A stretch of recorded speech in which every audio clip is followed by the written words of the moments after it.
astronauts to the moon. Ignition sequence start. 3, 2, 1. Houston, we have a problem. Liftoff. We have a liftoff. We copy you on the ground. You got a bunch of guys about to turn blue. What you're seeing here is a mirage. What's going on, everyone? It's Jaron from Jaronism, back with another video for you today.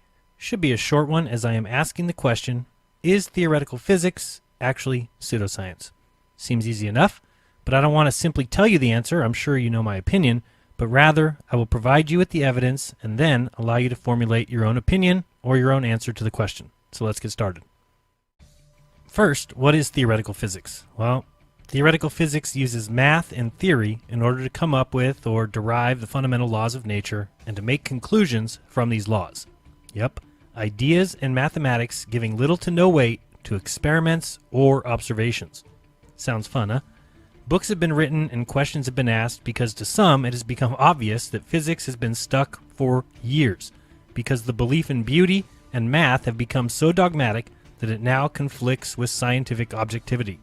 That a focus on mathematical elegance rather than reality has led the so-called science astray.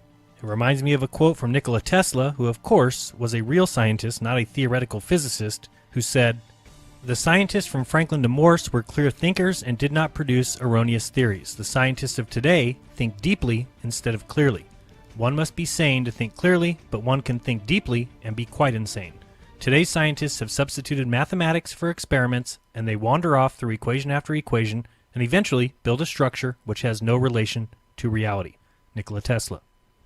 Things like dark matter, string theory, the Big Bang, quantum gravity, relativity, and so much more have all come from the minds of theoretical physicists. Let's list some of these theoretical physicists because maybe you've heard of some of them.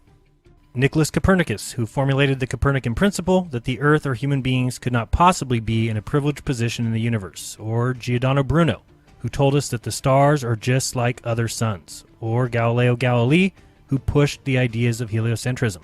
Or Johannes Kepler, who came up with mathematical laws of planetary motion. Or Isaac Newton, whose cannon-shooting thought experiment gave rise to gravity. Or Christian Huygens, who in 1653 came up with the distance from Earth to the Sun when he guessed, yes, guessed, they say correctly by chance, the size of Venus, allowing him to measure the Earth to the Sun distance. Or Father George Lemaitre, the Jesuit, who came up with the idea of the Big Bang. Or Henry Cavendish, who used balls in his shed to correctly come up with the mass and weight of the Earth. Or Max Planck, who was the originator of the quantum theory. Or Albert Einstein in relativity and the bending of space-time. To more recently, Lawrence Krauss, who tells us that something can come from nothing if you have gravity. Or Michio Kaku, who tells us all about string theory. Of course, there are thousands more. To see a pretty decent list, check out the link in the description to Wikipedia, where you can see the many other names like Stephen Hawking, Richard Feynman, Ernst Mach, Max Born, Ernest Rutherford, James Clerk Maxwell. The list goes on and on. But I want to come back to one in particular to help us answer our question, and that is Michio Kaku. In a recent interview, Michio Kaku said the following. Now listen carefully, as I believe he gives us the answer pretty much straight up. You're not going to believe this. In science, we always say that you make observations, you have a theory, you go make more observations, and it's a very, very tedious process. Wrong. Nobody that I know of in my field uses the so-called scientific method. In our field, it's by the seat of your pants. It's leaps of logic. It's guesswork. In that quote, I believe we find our answer. He said, plain as day, that nobody that he knows of in his field, and his field is theoretical physics, uses the so-called scientific method. Why is that so important? Well, it is so important because when we look at the definition of pseudoscience, we see clearly and everywhere that by definition, pseudoscience is a collection of beliefs or practices mistakenly regarded as being based on the scientific method. Yes, pseudoscience consists of statements, beliefs, or practices that are claimed to be both scientific and factual, but are incompatible with the scientific method. One more time, in case you missed it, from Michio Kaku himself. Wrong. Nobody that I know of in my field uses the so-called scientific method. And when you don't use the scientific method, what you practice is no longer called science. It's simply called pseudoscience. In our field, it's by the seat of your pants. It's leaps of logic. It's guesswork. Guesswork. Guesswork. Guesswork. Just great. And do some research on the difference, and you will see what we are being fed is factual and reality is simply guesswork. This chart shows the characteristics of pseudoscience versus actual science. Pseudoscience avoids falsifiability. It has vagueness in measurement. It takes what is unproven as false equals true. It has confirmation bias. It spends money and resources without care and has a reversed burden of proof. Sounds a lot like the Big Bang, universe expansion, dark matter, relativity, space-time, black hole science, unification theory, the theory of everything, supersymmetry, string theory, gravity, and on the list goes. So next time you hear these theoretical physicists talking nonsense, make sure you remember that the evidence speaks for itself. But it's up to you to decide. Is theoretical physics pseudoscience? I think the answer is clearly yes. Or you can continue to believe these guys and take the things they say as fact, like when we asked Michio Kaku to explain string theory. Because we have a theory called string theory. It is fantastic. It is incredible. It has astounded the world of mathematics and physics. And now you can't move in the physics world without bumping into somebody who wants to talk about the 10th dimension, the 11th dimension, the multiverse, hyperspace, time travel. All the things that were once considered science fiction are now centerpiece in our understanding of the nature of everything. Yes, the 11th dimension, the multiverse, hyperspace, and time travel, things that are so clearly science fiction, are now centerpiece in our understanding of reality.